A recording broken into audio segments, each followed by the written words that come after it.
Hi అండి. నిన్నైతే ఒక బ్లౌజ్ కుట్టాను కదా! ఆ బ్లౌజ్‌కైతే నేను ఇలా బ్యాక్ నెక్కు ప్లస్ హ్యాండ్స్‌కి కూడా ఇలా డిజైన్ అయితే పెట్టాను. అయితే ఇలా పెట్టిన తర్వాత మళ్ళీ వీటికి పూసలనేది గుచ్చాలి.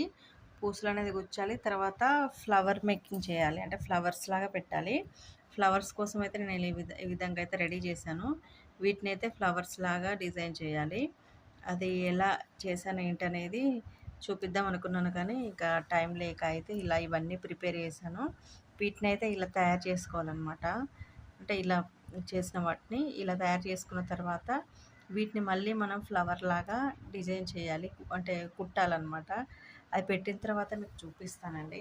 ఇప్పుడైతే ప్రజెంట్ అయితే నేను నెక్‌కి ఇలా పూసలైతే కుడుతున్నాను.